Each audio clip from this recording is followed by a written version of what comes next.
இது மகர ராசிக்காரர்களின் குணாதிசயங்கள் மற்றும் அவர்களின் வாழ்க்கைத் தடைகளை உடைக்கும் பரிகாரங்கள் குறித்த ஒரு விரைவான சுருக்கம்.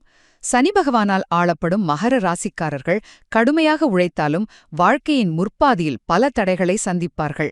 அந்த தடைகளை எப்படி தகர்த்து ஒரு பிரகாசமான எதிர்காலத்தை அமைப்பது என்பதைத்தான் நாம இப்ப பார்க்க போறோம். முதல் விஷயம், மகர ராசியின் அதிபதியான சனி மெதுவாக நகரக்கூடிய கிரகம். அதனால உங்க திருமணம், வீடு கட்டுறதிலெல்லாம் கொஞ்சம் தாமதம் ஏற்படும். இதை உடைக்க எந்த ஒரு புது முயற்சியை தொடங்க முன்பும் ஆஞ்சநேயரை நினைத்து மனசுக்குள்ளேயே ஸ்ரீராம ஜெயம் எழுதிட்டு ஆரம்பிங்க.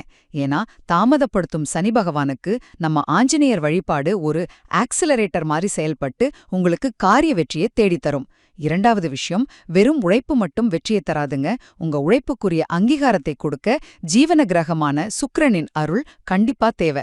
அதை எப்படி பெறுவது? ஆண்டாள் அருளிய திருப்பாவையை படிக்கலாம்.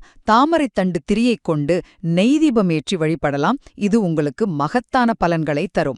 சரி, சாமி கும்பிட்டாச்சு. அடுத்து வாழும் இடத்தை எப்படி மாற்றுவதுங்கிற நடைமுறைக்கு வருவோம். இறுதியாக மகர ராசிக்காரர்கள் பழைய நினைவுகளுக்காக பழுதடைந்த பொருட்களையும் நாற்காலிகளையும் வீட்ல சேர்த்து வைப்பீங்க. இதை உடனே தூக்கி போடுங்க. ஏன்னா இது பெரிய நெகட்டிவ் எனர்ஜியை உருவாக்கும். அது மட்டும் இல்லாம மத்தவங்க உங்களை பாராட்டணும்னு உங்க உழைப்பை வீணாக்காம நேரத்தை பணமா மாத்த கத்துக்கோங்க.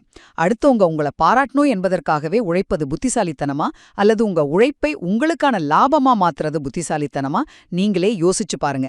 தேவையற்ற பழைய பொருட்களை வீசிட்டு ஆஞ்சநேயர் மற்றும் ஆண்டாள் வழிபாட்டோடு உங்க கடின உழைப்பை சரியான லாபத்தை நோக்கி திருப்புனா மகர ராசிக்காரர்களின் வாழ்க்கை நிச்சயமா மிகப்பெரிய அளவுல பிரகாசிக்கும்.